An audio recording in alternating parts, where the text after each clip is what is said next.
Mas Ano lang, bonding, quality time with family kasi for the past few months, sobrang focus ko dito sa mga batang Riles to the point na nagkakasakit na ako dahil masakitin naman po talaga ako pero dahil physically, mentally, emotionally tiring tong show na to, gusto ko lang ng pahinga and time with family kasi pag day off ko po sa bahay, pahinga po talaga ako, ang bonding ko lang is sa lunch, sa dinner. So ngayon, buong araw sana, di ba? Games with mga pamangkin, sa pinsan. ito yung parang pinaka-physically demanding role mo. Super physically demanding. Kagabi lang, bago po, grabe po yung pinagagawa namin sa set bago pumunta dito sa MediaCon. Yung concern nga nila, ingat ha, baka kasi hindi matuloy yung MediaCon bukas. Ayun. Miguel, congratulations, kakabalik mo lang ulit sa primetime after a while, no? Pero after a while nga, hindi mo kasama si Isabel. Ano naman pakiramdam na ikaw lang mag-isa dito? Well, syempre, ibang experience to dahil parang ito lang yung show na wala akong ka-love team. Diba? Parang very male-centric nung show. So, it's a new experience for me. At the same time, ine-enjoy ko siya na wala akong masyadong aalalayan. Ang mga inaalalayan ko ngayon, mga lalaki, mga bago namin nakasama sa mga batang Riles. Pero andyan pa rin naman kami for each other para isupport yung isa't isa. Lalo't ngayon, meron din siyang upcoming show. So very supportive kami sa isa't isa. Nakakapanibago din yung schedule dahil parehas kami busy. Kaya hanap-hanap lang puslit ng time ng bakasyon.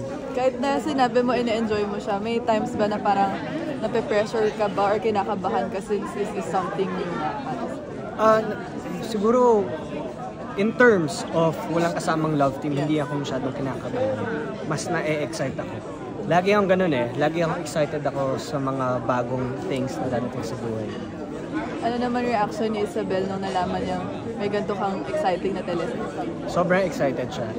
Halos every week nagkukwentuhan kami about sa mga kaganapan sa set, sa development ng story, and interesado siya sa mga dahil naniniwala din siya sa project. Alam niyang maganda yung mga batang Riles and rooting siya para sa show, para sa akin. The cast, someone as young as you, and do you consider yourself as parang veteran star? So, expect mo ba ito yung first time? Para siyang another surge of energy kapag isipin mo meron kang responsibility na gano'n na maging leader on and off set ng mga batang Riles. Kaya hindi siya parang bagong purpose, kumbaga. Though it's tiring kasi papasok din yung mentally and physically na nakakapagod. Pero yun yung nagpapa-excite sa akin sa show na to. Meron kang purpose. Katulad ng sinasabi ni Sir Ronnie kanina. May voice ako sa show na to. Kaya sarap maging part nitong production na to na merong collaborative relationship. Sorry po. Plans for next year ay actually batang Riles pa rin. Hanggang doon po yung plano ko. Plano ko rin gumawa ng short film kung makakaluwag-luwag sa schedule. And travel din, syempre hindi naman pwedeng puro work lang. Kailangan ng time for yourself. Short film about what? Sorry po? Short film. Ako kasi maano po ako medyo ma-dark yung tipo ko sa mga short films. Kasi abangan nyo na lang. Basta